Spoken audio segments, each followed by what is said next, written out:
Good evening. Evening. And welcome to St. James Bible Study here on the corner of 141st Street and St. Nicholas Avenue. We're so grateful to be with you today, and we are going to be worshiping and we're thinking about the scriptures for our worship for Sunday, November the 13th, 2022, the 32nd Sunday in Ordinary Time. Linda Towns, our friend from Cape May and our Baptist friend here, Ordinary Time is that all those Sundays in between the holy days.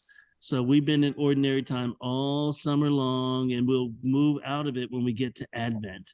Is coming up at the end, the last Sunday after Thanksgiving, which are the 4 weeks before Christmas. Okay. And so then what do you call those?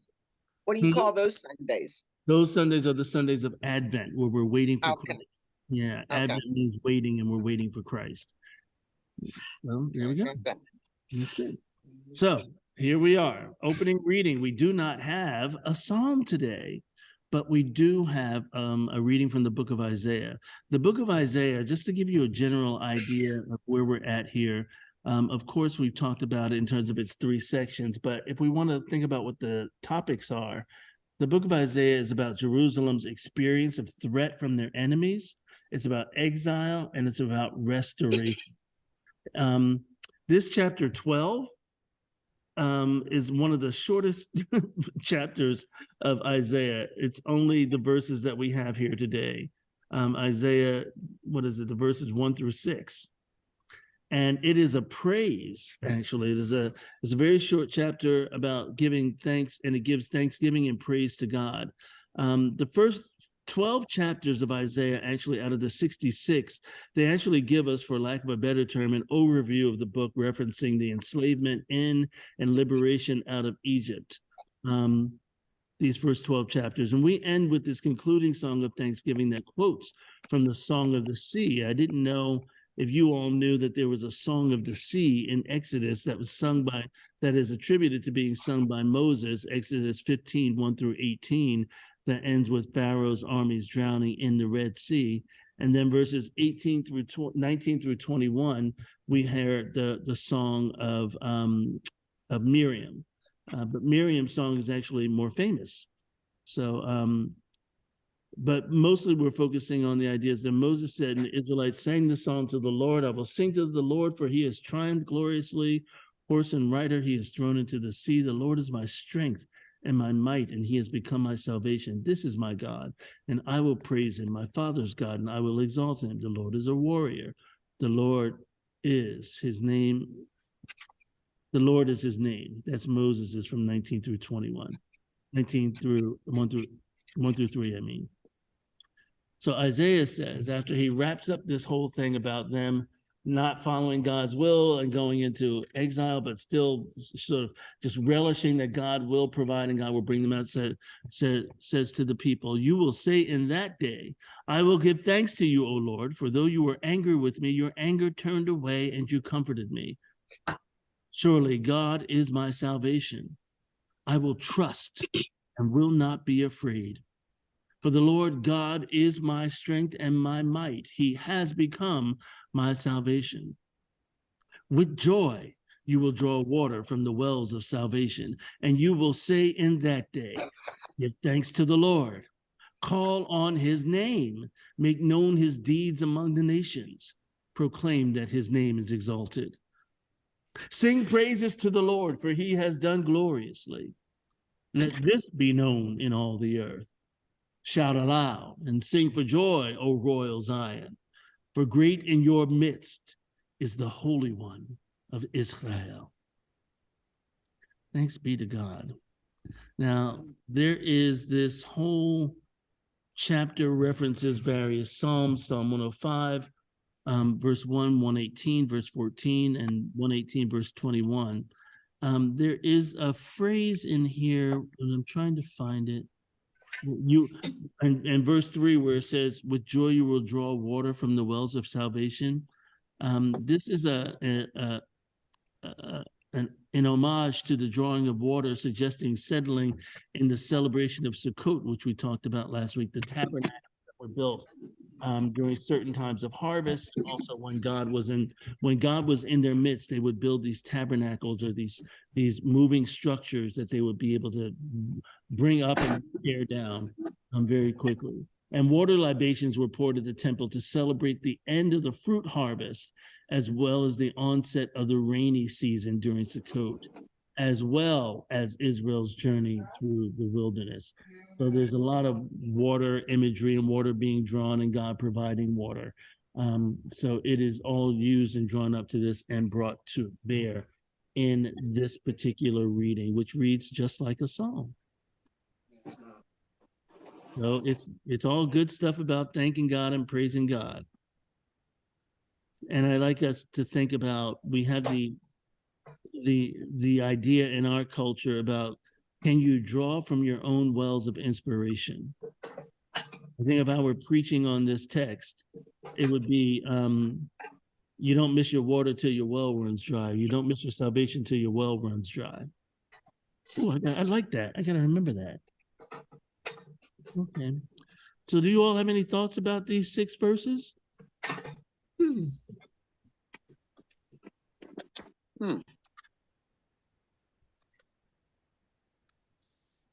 It seems to just be a stopping point in Isaiah before he gets into the meaty stuff. Yeah. Telling them how bad they are. Just reminding them that I'm going to tell you some horrible things, but God is good. Yeah. And it seems to repeat a lot of the same things that we see in many of the verses, is to kind of still make sure that you, regardless of what happens, that you still lean on God and know that he still is good, and we still have to lift him up even in the tough times. And this is the foundation. Yeah. Sprint. Very good.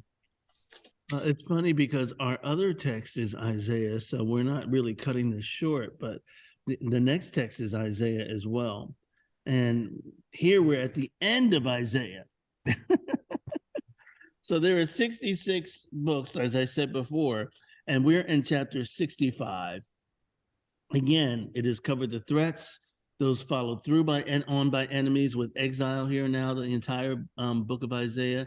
And here in this chapter of 65, we stop just short of restoration, not just just short of restoration. We're at the point now where they've been in exile all this time. God has made a way. Cyrus has made his decree that you shall go back, and you shall go back to your home country. You'll be able to build your temple, so on and so forth. But before they are actually able to be restored, we get these verses in this chapter. Chapter 65 is God's answer. God says, you know what, we're going to have restoration, but here's some qualifiers for your restoration. So chapter 65 is God's answer to the request of the peoples through Isaiah for restoration, but it's also referred to as the Lord's righteous judgment. It's almost as if, and these are my words, this is the end of a trial. And this is the people of Israel before the parole board. Because the Lord's answer is, this chapter is an attempt to explain the source of the failure of the nation to attain the ideal stated in the book by charging that evil still exists among the people. So it will only be a partial restoration of those, because we have not purged all of those yet who are still, people have not turned away from their crimes and turned away from their misgivings and so on and so forth, that there are still those who are doing evil. So God says, yeah, there's a little caveat to this. So don't think that, you know, it's okay, some of you are doing well, so everybody's going to be celebrated. I demand fealty from all of you.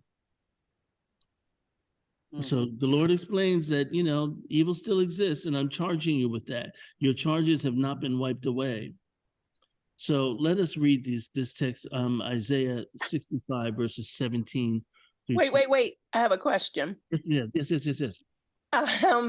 What is it that they've been doing? I mean, have they been worshiping other gods or something? A little bit of everything, yeah. You know, because whenever you're in exile, and whenever you're among the midst of a bunch of other people, it seems historically from the text, and we do this as well, we start to acclimate and assimilate.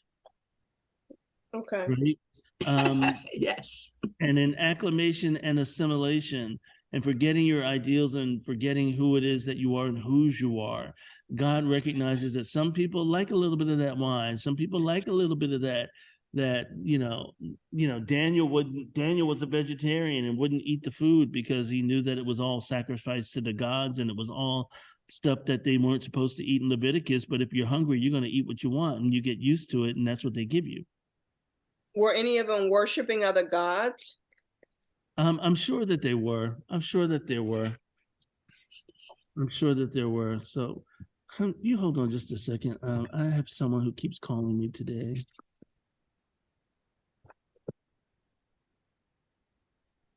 Okay. Election time.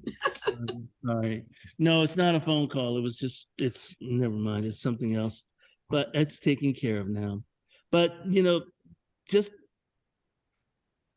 Isaiah is addressing their historical turning away from God and the things that they're not doing to still turn away from God, to turn back to God. There are some that still aren't turning back to God. They're like, we've been here all this time. Why should we bother?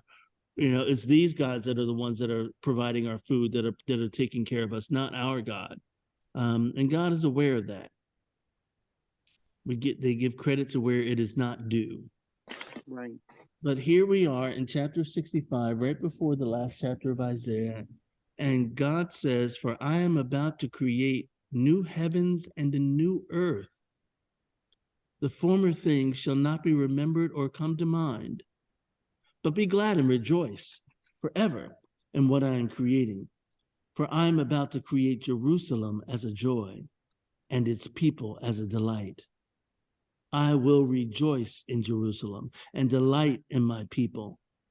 No more shall the sound of weeping be heard in it, or the cry of distress. No more shall there be in it an infant that lives but a few days, or an old person who does not live out a lifetime.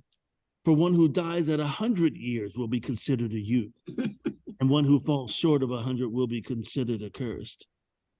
They shall build houses and inhabit them. They shall plant vineyards and eat their fruit. They shall not build and another inhabit. They shall not plant and another eat. But like the days of a tree shall the days of my people be, and my chosen shall long enjoy the work of their hands. They shall not labor in vain or bear children for calamity, for they shall be offspring blessed by the Lord and their descendants as well. Before they call, I will answer. While they are yet speaking, I will hear. The wolf and the lamb shall feed together. The lion shall eat straw like the ox, but the serpent, its food shall be dust. They shall not hurt or destroy on my holy mountain, says the Lord.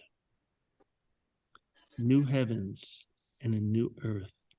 Do you recognize that phrase, new heavens and new earth, from any of our Christian texts? I'm sure you do. Mm-hmm.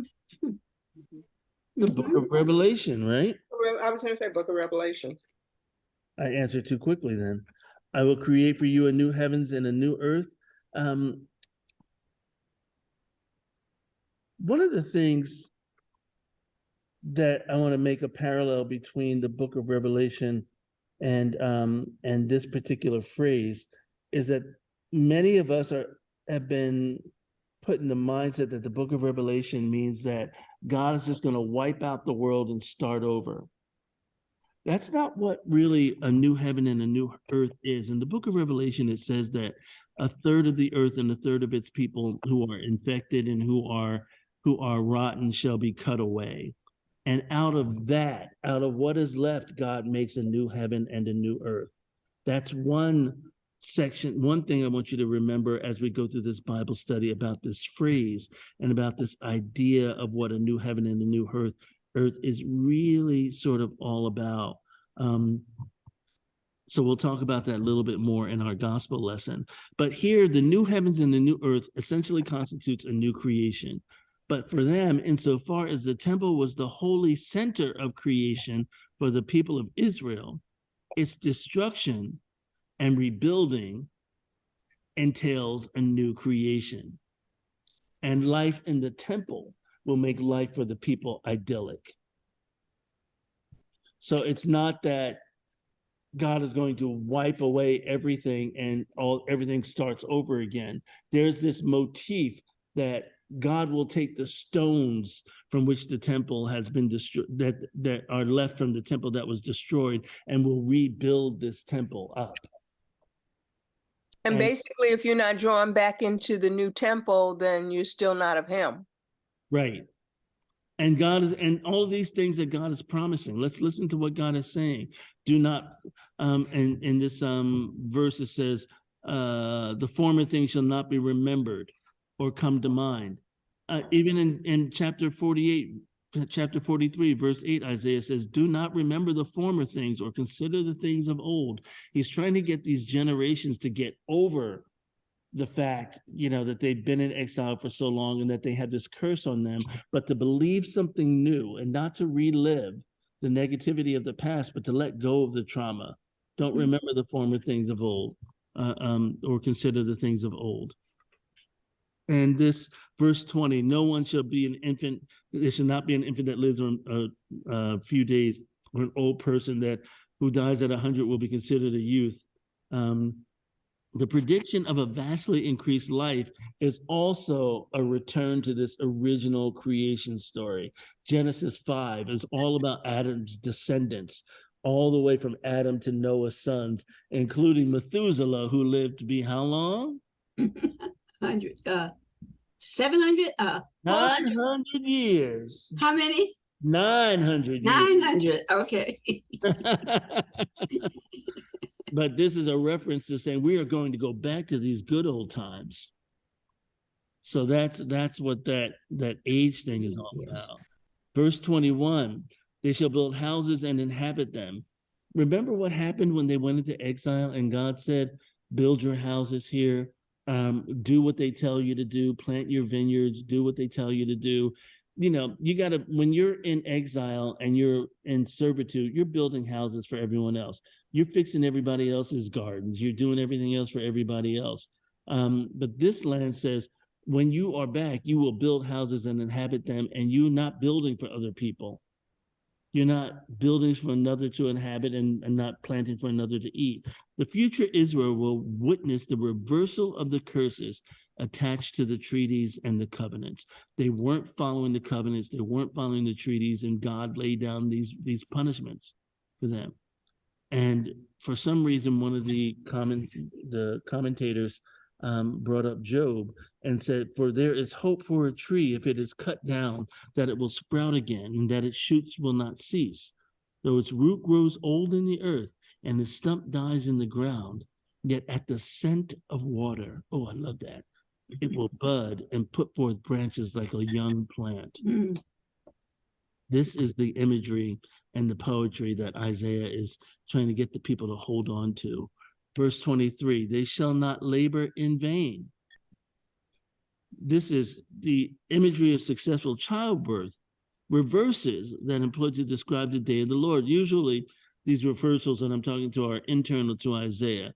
And they will be dismayed. Pangs and agony will seize them, and they will be in anguish like a woman in labor. They will look aghast at one another, and their faces will be aflame. And Isaiah 26, 17 and 18, like a woman with child who rides and cries out in her pangs when she is near her time. So were we because of you, O Lord. We were with child. We ride, but we gave birth only to wind. We have won no victories on earth, and no one is born to inhabit the earth. All of this will be changed. All of this, all the labor that we do will not be in vain, will not be wind. You will bear, and the children that we bear will not be for calamity. They will be blessed. So everything is coming up roses, as it were, that Isaiah is saying here, because they're about to be released. The wolf and the lamb shall feed together, and the lion shall eat straw like ox. The idyllic portrayal of predators at peace with prayer is drawn from Isaiah 11:9, very, very much the same thing. We say this very much at Christmas time. The wolf shall lie down with the lamb, shall live with the lamb, the leopard shall lie with the kid, the calf and the lion and the fatling together, the child shall lean against them. shall lead them. The cow and the bear shall graze their young, blah, blah, blah. The nursing child shall play over the hole of the asp, and the weaned child shall put his hand on the adder's den. They will not hurt or destroy, as you see in verse 25. They will not hurt and destroy on all my holy mountain. For the Lord will be full of knowledge, for the earth will be full of the knowledge of the Lord as the waters cover the sea. So there is so much of this that is just being twisted and reused in the book of Isaiah to say I talked about this promise here, and now we're about to get this, so I'm using these same words again. And this is and as they say it truly is an idyllic portrayal. But I do want us to think about these predictions that get us back to creation, to think about God making things new out of what already is, a new heaven and a new earth. The former things shall not be remembered or come to mind. Just last week, Haggai was saying, your latter shall be greater than your former. Is there anybody here who remembers what the old temple looked like? Wipe it out of your head. Those former things will be wiped away. So this is a purging of trauma. This is a trope that is very often done, I find, in biblical literature. Old, New Testament, new extra canonical topics, Maccabees, all these apocryphal writings. There's always these throwbacks to say, something can be made out of nothing. This is what our God does. The reversal for us will be wonderful. It's going to be incredible. We're going to get back to the good times with our God. The reversal of our familiar curses will be there. And we will thrive. We will thrive. But it's not about being disappointed that something is dilapidated and broken down. God's earth is God's earth. And when we get our senses right, we work to make that place fruitful and multiply. So this is beautiful for a bunch of people who are about to be made free. And we have just these 8 verses, 17 through 25. But we do get to the point where God's like, but only the righteous. Only the righteous shall come back into favor. So Antoinette, that question about, I don't know if they would have been able to choose to stay. I can't remember if that was a part of the thing, but I do know that most of the people went back, and even if they were worshiping other gods, it's sort of like, you can go back, but your righteousness is still in question because you still are Hebrew, but your righteousness is in question, and God knows it. That's what I was wondering. Yeah. I mean, if some could actually choose to stay in their their newfound home, or if they all went back en masse, whatever they believed. Or Well, one of the things that probably kept many people there was intermarriage. That'll do it. Because in the very beginning of the Society of Israel, intermarriage with other tribes was fought against because of this whole idea of worshiping other gods. And whose God do our children worship? That sort of thing. Judaism, as we know now, comes through the matrilineal, comes through the mother. And it did so way back as well. That's why they made such a big deal in the book of Matthew about talking about Joseph being of the house of David, because it really didn't matter in terms of Judaism, because in Judaism, he came from the house of Mary. And Mary's household is not too shabby either, seeing that her uncle and her aunt were in the priest, and her uncle was a priest in the temple, and her aunt was a devout woman, Elizabeth. But I digress when I talk about I love that. That adds more to the fabric. But I digress. But it is a matter, this intermarriage thing. And I don't want us to think about our context of intermarriage, especially being intercultural and interracial. race is a relatively modern construct. It's about 350, 400 years old. So when we read the Bible, and this particular Bible that's here, my King James Version of the original African American Heritage Bible, that Kane Hope Felder edited from down at Howard University. He talks about this whole idea, and it was like, it blows your mind that there was no race that people were talking about. You were talking about people from Africa because their land had a history behind it. Ethiopia had a history behind it. Ghana, whatever it was named back then, had a history behind it. Its tribe, its people, the way that it's gods. You knew people by their power and their strength, and not so much their race. Their ethnicity, ethne, is actually their country. Okay. So that's why Jewish people are not called Jewish people. And in modern academy now, New Testament studies, they call them the people of Judah. Because it's the area that Caesar picked people up and moved them away from. But they still claim being people of Judah and people of God, people of Yahweh. So that's how the Gauls got their name. There's no town called Gaul. No nation called Gaul. Gaul is an amalgamation of people from the upper peninsula near England, and the barbarians in Scotland and England and Germany and Saxon and France, who Rome conquered and brought over to this area. Those are the Gauls, y'all. Those are the Galatians. So it's this way of understanding that there was no race and there was none of this cultural thing. So the intermarrying between tribes, I went off on that diatribe just to say that intermarriage breaks down the sanctity of the community of the tribe and its strength and its one single purposeness. And it's one way of understanding that we are God's people and God has a special thing for us. And if someone is not going to convert to Judaism and become a proselyte or whatever we call them now in the first century, but back then, if you weren't going to become Jewish, then you most certainly weren't invited to intermarry. Even the slaves that they took, they treated and they wanted to convert them to Judaism because they wanted that. They wanted everyone to have this sensibility that this is a community and this is a culture. And people didn't do it because they didn't want to mess with outside folk. They did it because it was strength in numbers. You can't have an alliance with an outside tribe if your daughter or your son is married to someone in another tribe. Then when it comes to war, it makes it really messy. And that's where betrayal happens and so on and so forth. So better just to stay with your own. That's what they were doing. And that's why it's be fruitful and multiply. That's why that's why you keep the land in your family. That's another economic thing that happens. If you marry outside of your family, there's a possibility that you lose property, that you lose wealth.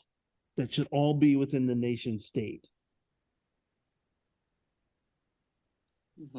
So that, Antoinette, is also an issue with these people that are being labeled not righteous.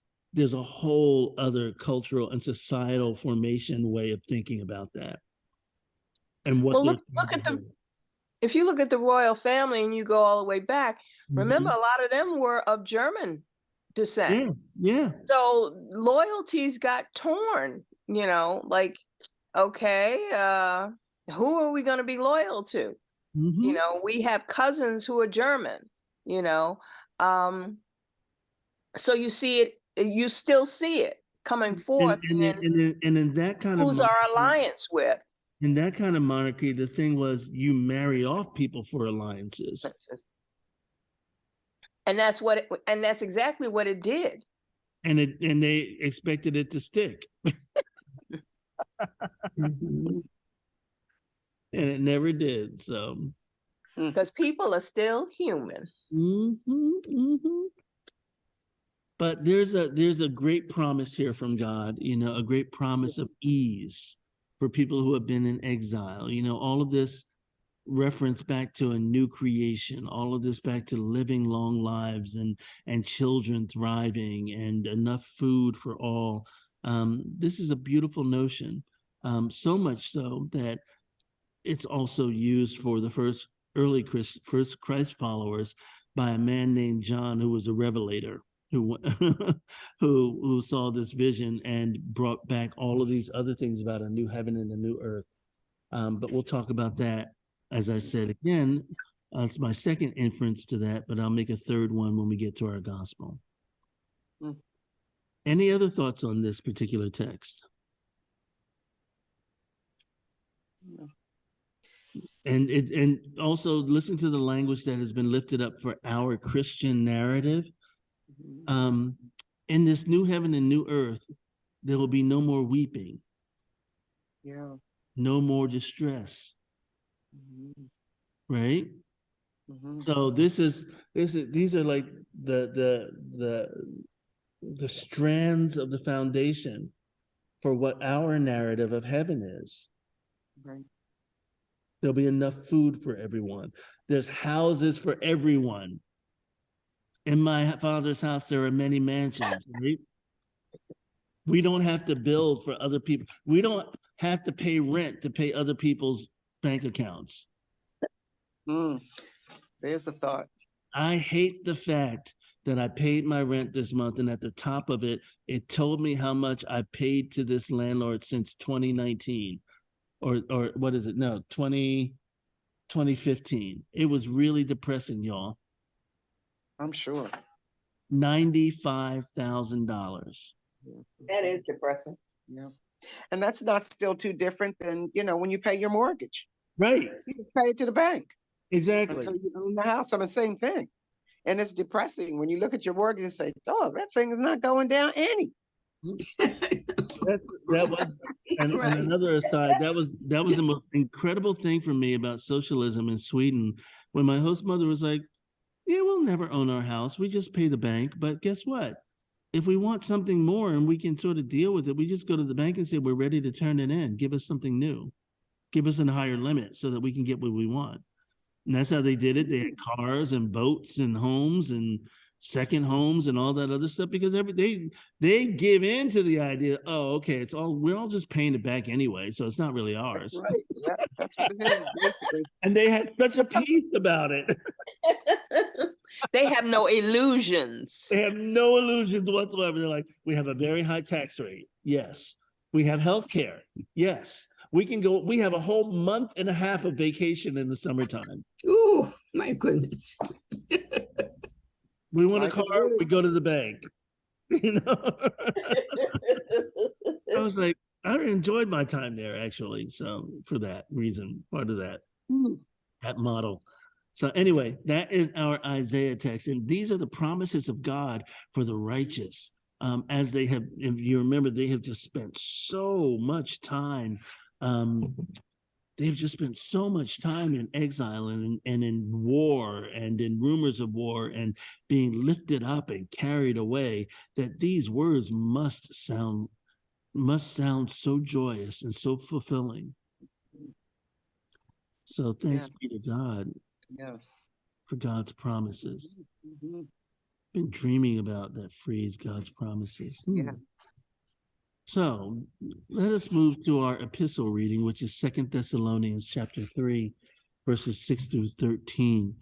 Verses 6 through 16 in this small book that was written by people who were writing in the name of Paul, but not by Paul. Our verses 6 through 16, and we're only going to 13, is a warning and instruction about believers who are unruly and idle. Here, the writer confronts the issue of those who refuse to work and urges the readers to shun those who refuse to follow his teaching. Now, what did I send you all in the Bible study email today?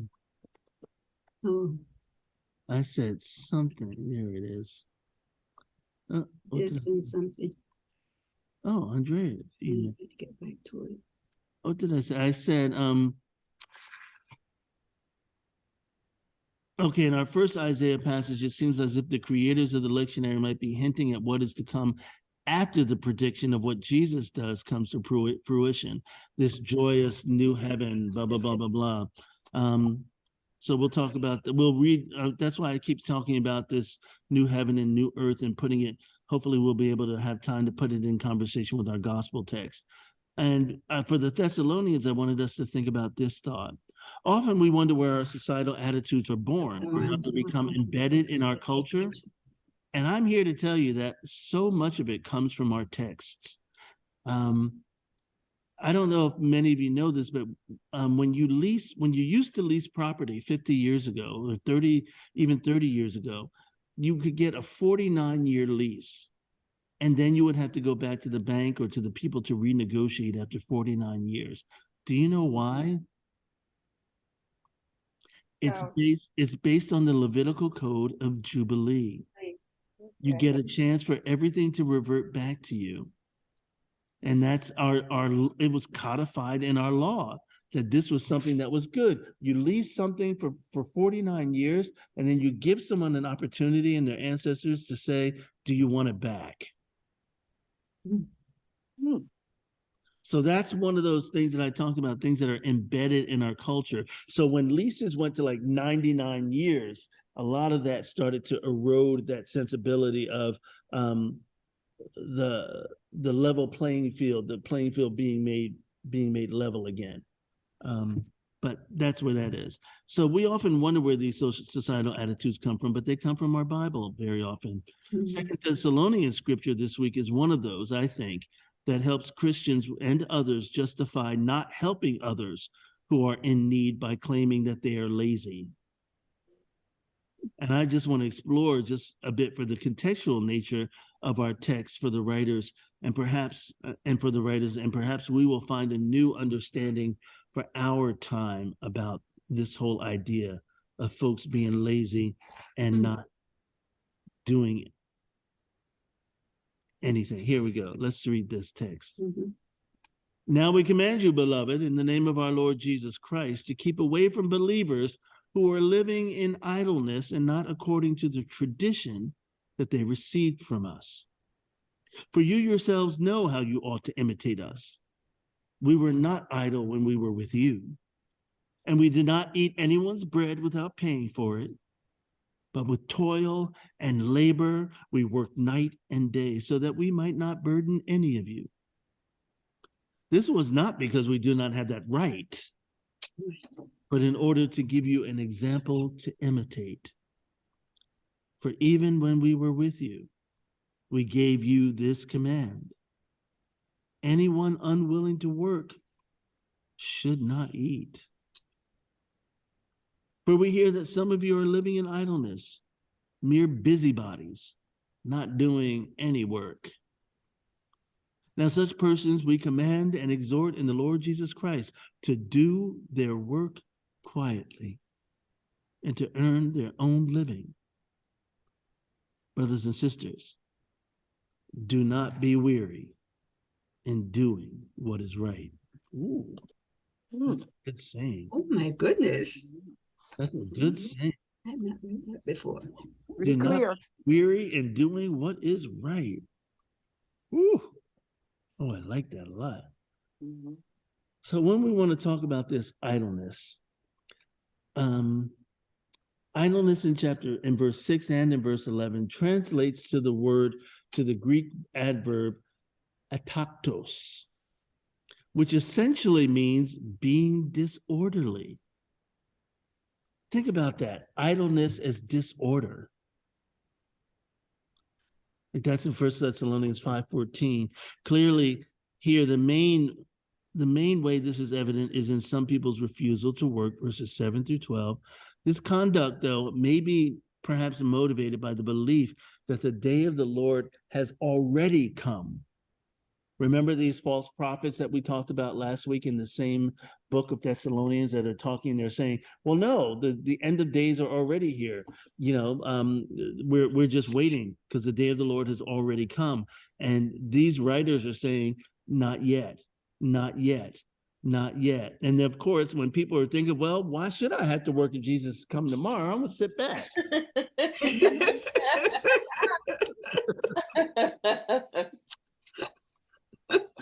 If I had to pay rent, I wouldn't do my other jobs either. Shoot.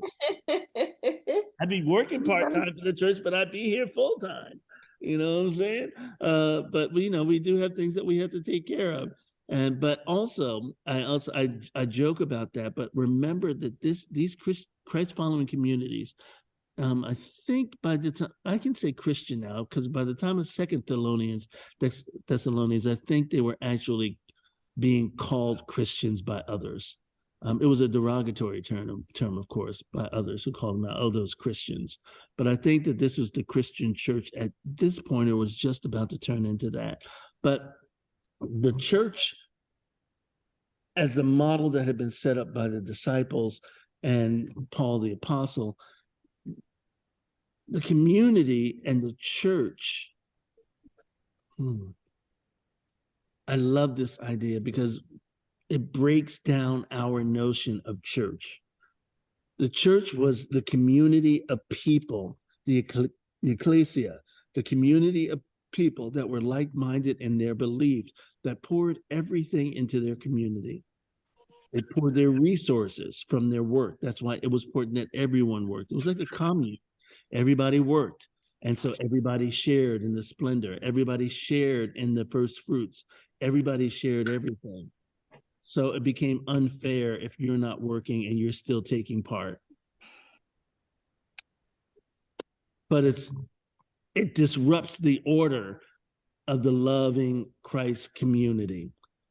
I would love it if we were able to say that our politicians were idle with this definition of it. Because being disorderly means that you are breaking up the order of what is good and what is good for community. And when you sit in that house and you argue for 12 hours over something because you want an ant farm in Idaho, that's a little bit of idleness for me that we're paying you for. And you need to get out and do your work for your constituents. So this plays out in many different ways in our whole society. In a large macro sense, our society, if we want to be simple about it, is really all a mess because of the disorder that some people find themselves in, and find themselves not caring for one another, not doing their part for one another.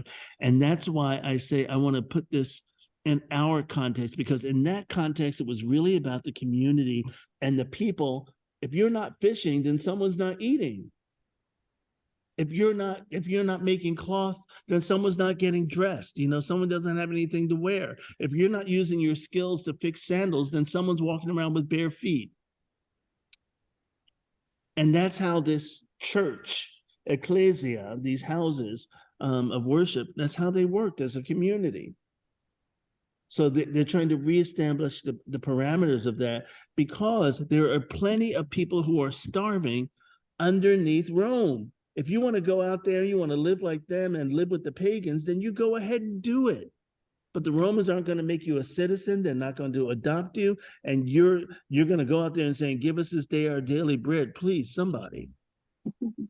But they fixed a system where that wasn't so much necessary, which is why Paul was always gathering money to take to other churches. And they were giving him money to take to other parts of Asia Minor to start churches so that they could also do that. But Paul also worked. That's where the phrase tent maker comes from, for being a pastor. When a pastor has a job and also runs a church, they're called a tent maker, because Paul helped make tents in places that he went. He earned his keep. So he said, some of you are living in idleness and your busybodies not doing any work.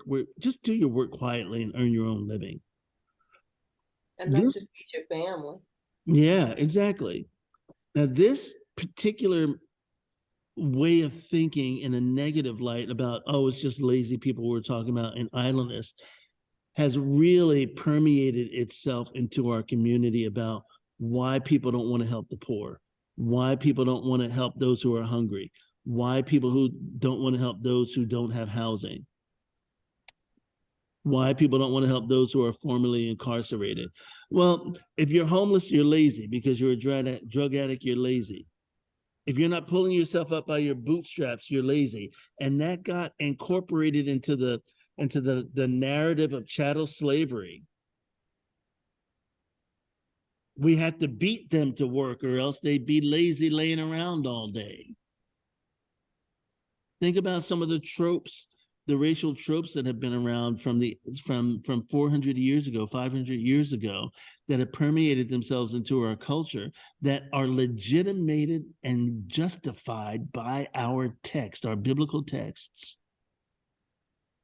That's why it's really important for me as a person who's talking about this stuff from my perspective, is to unravel it for that context and see how harmful we've made it in our context.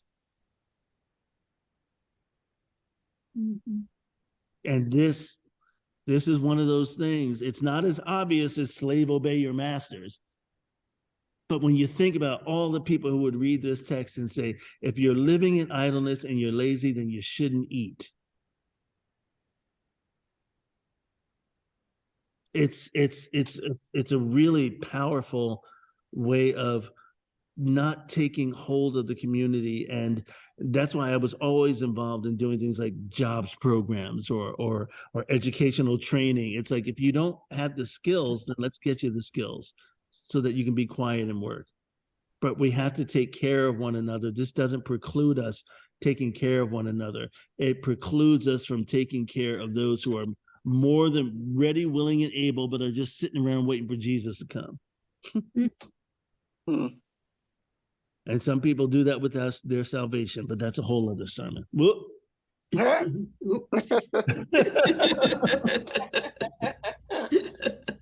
it's not. It's worth it. This is the thing about salvation. You know, we all want to sit in a room and say, oh, well, we're saved. We're sitting in these pews. We're saved. We have the salvation, blah, blah, blah. But we don't work on our salvation. We get lazy and think that it's all going to be all right. And then sometimes there are some of us who are going to end up standing face to face with God and going to be like, you weren't all that. Mm-hmm. We have to continue to work, not just for ourselves, but when we work for ourselves to be the best that we can and do what we can do, then we bring our gifts back to community and lift community up. Mm-hmm. That's what this text is about. Everybody benefits. Right. Right. You may have a few staples for a part of a dinner, and I may have the rest. Yep. Stone soup. Yeah. And for the life of me, it's very difficult, of course, when you have 45 tourists that are in your building that are only staying for bits and pieces.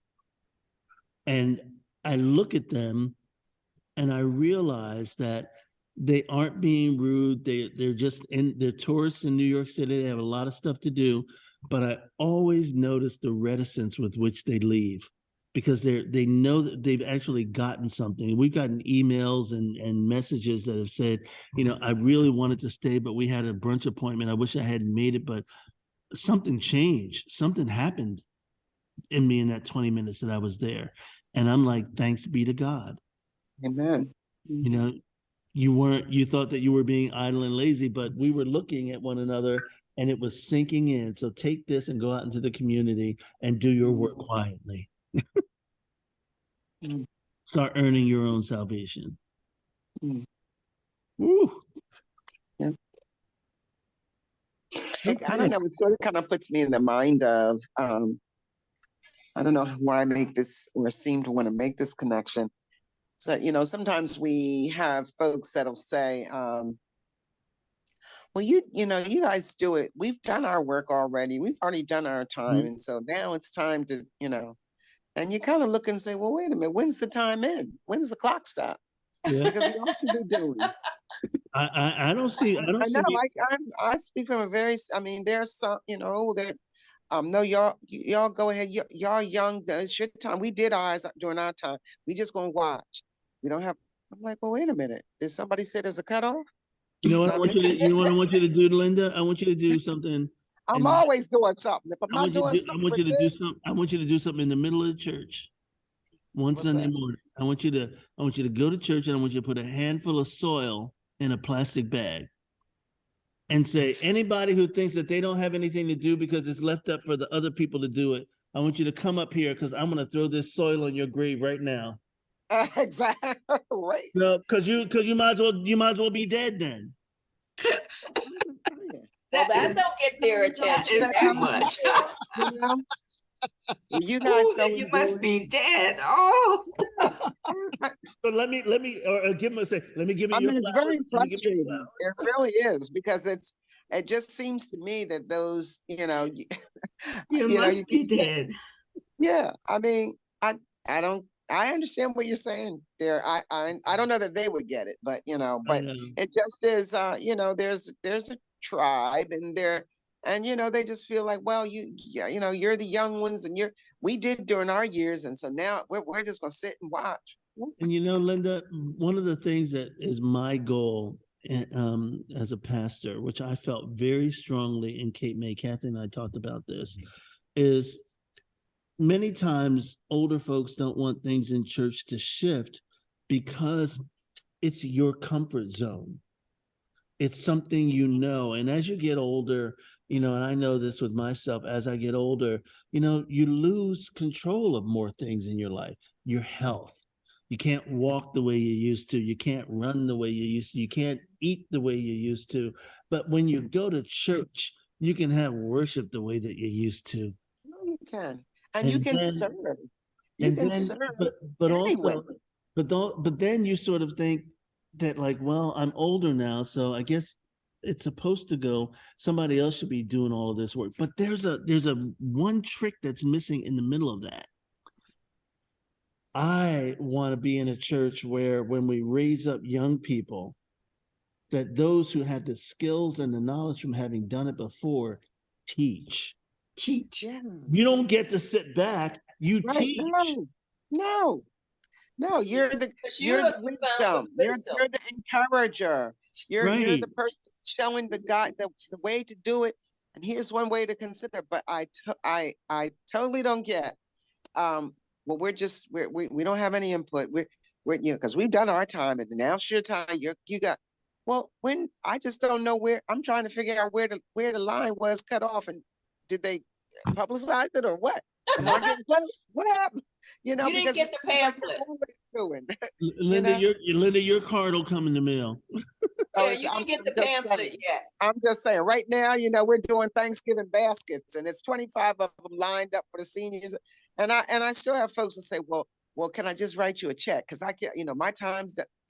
No, go do what we're, come on, I just. Linda, I just have a feeling that when it's my time, it's going to be like, oh, we changed the time. It's 10 more years. You still got to. What?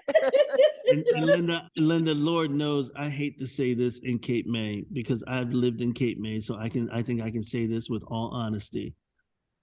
What senior person has a schedule that's too busy that they can't come help put a Thanksgiving basket together? Exactly. Especially in the fall when ain't nothing to do with Cape May. There's nothing to do.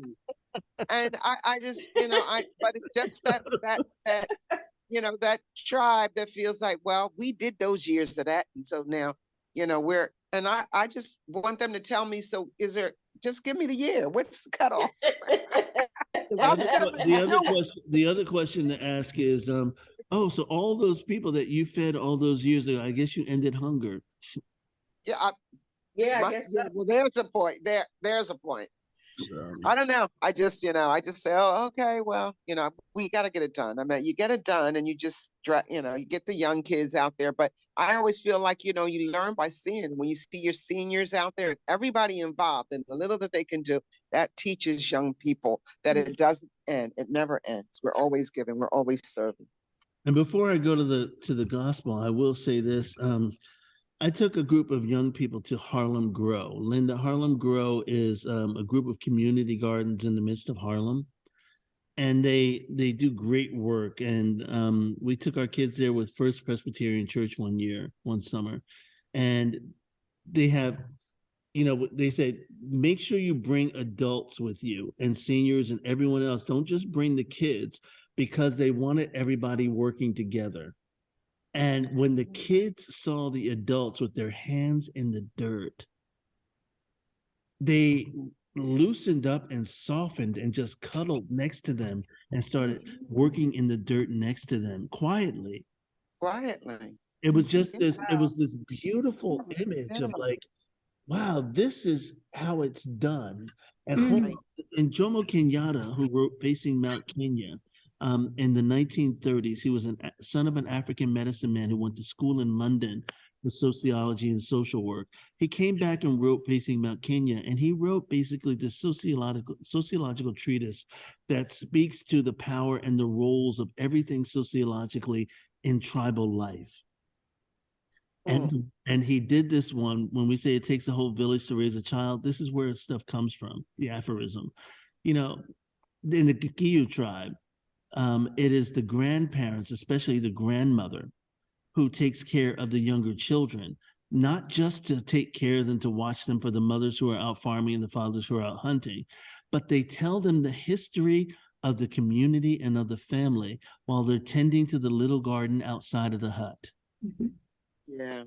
That is the education of the young people, is by the seniors while they're 2 and 3 years old in the garden outside of the hut.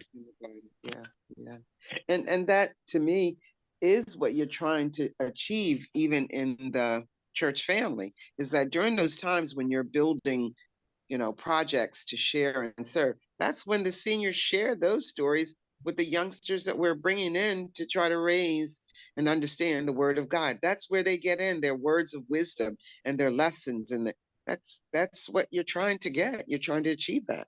Linda, let's you and I talk offline about an eldering ceremony. Okay.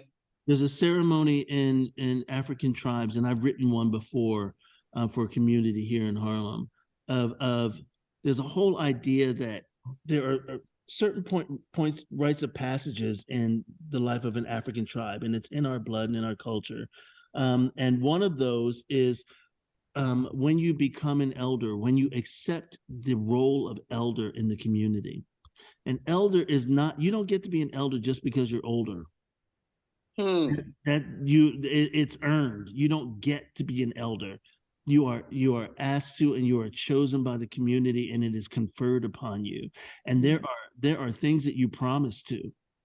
You share your wisdom, you teach, you watch, you open yourselves up to being able to speak the truth when no one else will speak the truth. There's a responsibility to being an elder. Does that connect to the spiritual, to the elders that are in some churches? I mean, our churches don't have them. No, it's not a position for an elder like a Presbyterian elder. I'm talking about just a Black elder, a person who is an elder in your church. If you say that you want to be a senior and you want to be revered as an elder, then let us have an elder ceremony. Okay, I hear you. Can do it for the same group of people every year, and just sort of remind them of their pledge and remind them of their responsibility in the community, and lift them up for that. Yeah. Oh, yeah. We definitely want them. We need them. So we'll talk. Yeah, we'll talk. Okay. All right. So Jesus. So now that we're talking about, we were talking about the destruction of the temple and this whole new idea of creation. We were talking about in terms of Isaiah, and this is what I mean in terms of putting these texts in conversation. We're going to put Isaiah in conversation with this Lucan text, because we were talking Isaiah about the temple being torn down, and God saying, "I'm going to make a new heaven and a new earth." And Isaiah is basically talking about the temple being the center of life. So that's the new creation, and that life will be idyllic in the temple. Listen to what Jesus says in the book of Luke, chapter 21, verses 5 through 19, while he's foretelling the destruction of the temple. These teachings in the following verses are related to material in Mark 13, 1, 2, but Luke's version of the eschatological discourse has distinctive elements and perspectives. And we'll look at the other things from the other synoptic gospels as well. But hear these words. Hear Jesus talking about this. When some were speaking about the temple, how it was adorned with beautiful stones and gifts dedicated to God, he said, as for these things that you see, the days will come when not one stone will be left upon another. All will be thrown down. They asked him, Teacher, when will this be? And what will be the sign that this is about to take place? And he said, beware that you are not led astray. For many will come in my name and say, I am he, and the time is near, but do not go after them. When you hear of wars and insurrections, do not be terrified, for these things must take place first, but the end will not even follow then immediately. Then he said to them, nation will rise against nation, kingdom against kingdom. There will be great earthquakes, and in various places famines and plagues, and there will be dreadful portents and great signs from heaven. But before all this occurs, they will arrest you and persecute you. They will hand you over to synagogues and prisons, and you will be brought before kings and governors, all because of my name. This will give you the opportunity to testify. So make up your minds not to prepare your defense in advance, for I will give you words and a wisdom that none of your opponents will be able to withstand or contradict. You will be betrayed even by parents and brothers, relatives and friends, and they will put some of you to death. You will be hated by all because of my name, but not a hair on your head will perish. By your endurance, you will gain souls. So when we're talking about this, this destruction of the temple, and Matthew, of course, it says, you see all these, I tell you, not one stone will be left here upon another, all will be thrown down. He said that as he came out of the temple and was going away, and he points to the buildings of the temple. And Mark, these are the synoptic gospels, Mark, Matthew, and Luke, synoptic because their synopses are very similar and they take from one another in language. As he came out of the temple, one of his disciples said to him, look, teacher, what large stones and what large buildings? Then Jesus asked him, do you see these great buildings? Not one stone will be left here upon another. All will be thrown down.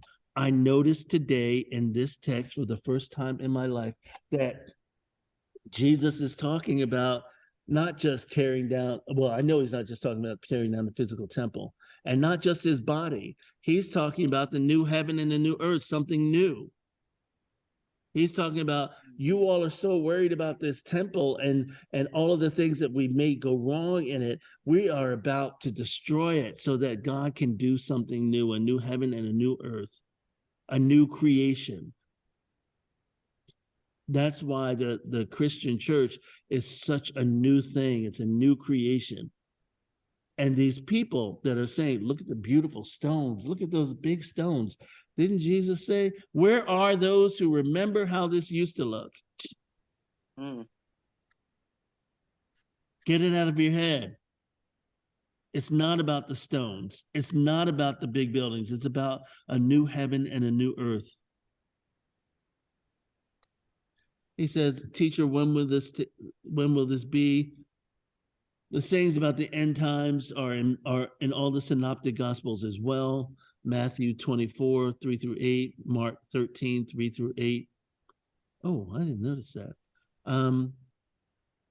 Also, this question was also asked by a Pharisee in Luke 17:20. It was also asked about at the ascension of Jesus in Acts 1, chapter 6. When will this be? So these are this question about when are you coming back? When is all this going to happen? You see that it's in Isaiah, it's in Thessalonians, it's in the gospel. People are desperate for times to change. Mm-hmm. Verse 10, then he said to them, nation shall rise against nation, kingdom against kingdom. This verse 10 is also in 2 Chronicles 15:6. They were broken in pieces, nation against nation, and city against city, and God troubled them in every sort of distress. And also in Isaiah 9-2, when he's talking about Egypt, I will stir up Egyptians against Egyptians, and they will fight one against another, neighbor against a neighbor, city against city, kingdom against kingdom, nations rising. There will be great earthquakes. There were very few earthquakes in Jerusalem, but there were many that people remembered from, I think it's 87 or 37 BC. And then the next one in Jerusalem, believe it or not, was 33 AD. So that idea of the earthquake happening when Jesus was on the cross, if that coincided, that was on April 3rd, the year 33. I looked that up today. And then there was another earthquake again, but there was some rumbling, of course, there would have been. And the next earthquake in that area wasn't until Pompeii. And there were some other ones like that, but this whole idea of earthquakes scared people to no end. So when you say there will be earthquakes, people always think that it's the end of the world because the dust clouds cover the sky and the sky is black for 3 days. The moon looks like it's blood because of the sulfur in the ash, and they didn't know that back then. But these things must take place first, but the end will not follow. And the end is still not coming.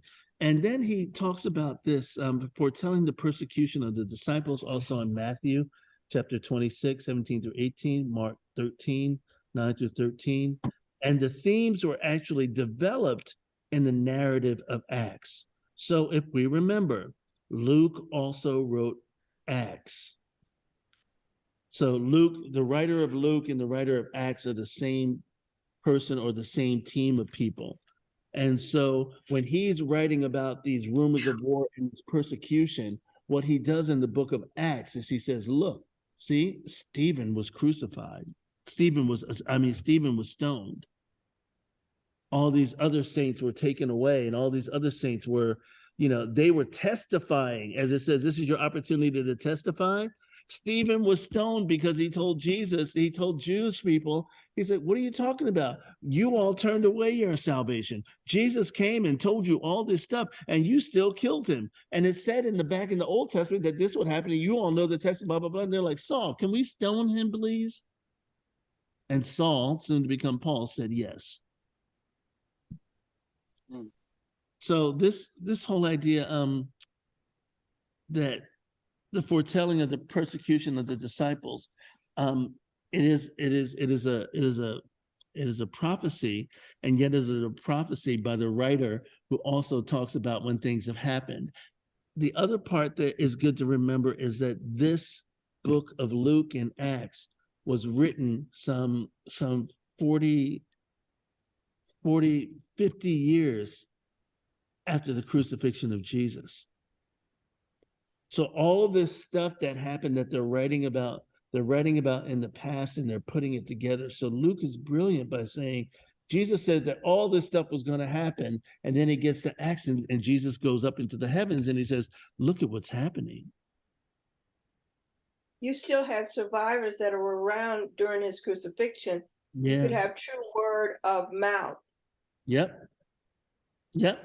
Well, that's why the Gospels are written down, because there was a lot of word of mouth, and they wanted to get their particular narrative out, right?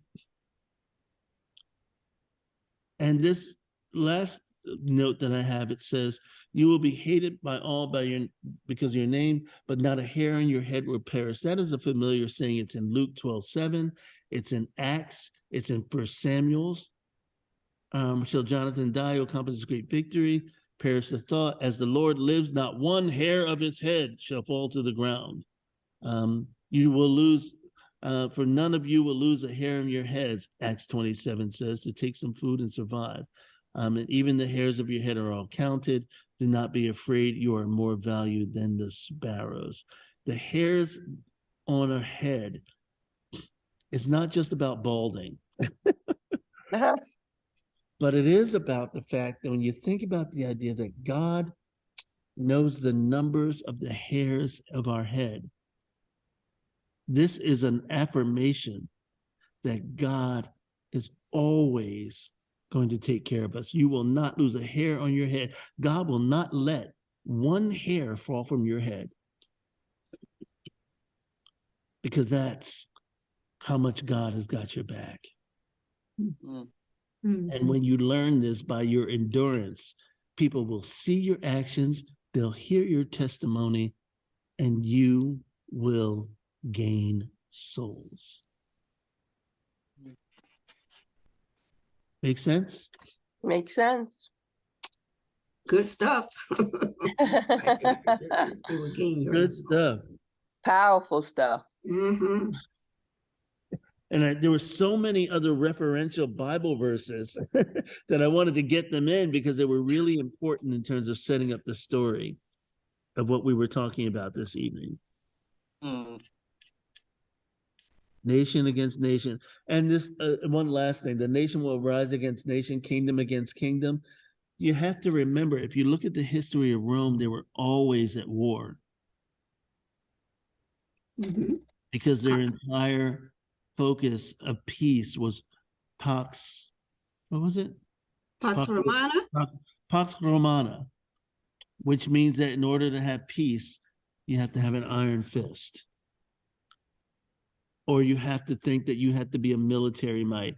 I wrote an article for a book, and it was basically I titled it something about Pax Americana. Wow. Because even when President Obama won the Nobel Prize for Peace, his speech was focused on the fact that we had to have nuclear weapons and be ready to fight war for peace. Like there was no such thing as peace. Basically, in our vocabulary, in our modern vocabulary, peace will never exist because we have an idea that you have to be stronger and be ready to fight in order to be at peace. And that's our reality. Reality, yeah. One who has the strongest military has the most peaceful reign. Right. I don't know if that's true even. Well, they claim to. They claim that they brought peace, which is where it gets crazy. But are there any final thoughts that you all may have? I think sounds like a lot of what he is speaking about, of course, that is, you still see some glimpses of that today. And so, and of course, you're still seeing persecution for following Jesus. Yeah. That still happens. Mm-hmm. And, it just symbolically happens in different ways. But when you look at all that's going on around us, and you kind of sort of say, well, is the time now? It just seems like we've got a lot of those different things happening. You can almost do a checklist. Yes, but here it says, this will give you an opportunity to testify. Oh, no. So we must testify. So we must testify to our post-plague reality. Let us testify to how God has brought us through from COVID. Yes, he did. And that's been a plague. It's like that Spanish influenza, back in the 20s or something? Yes. It's the biggest thing they've had since then. Yes. And it was pretty frightening. So I want us all to take heart as well as that car goes and celebrates its new engine. I want to encourage us to really think about this idea that God's creation, what does it mean?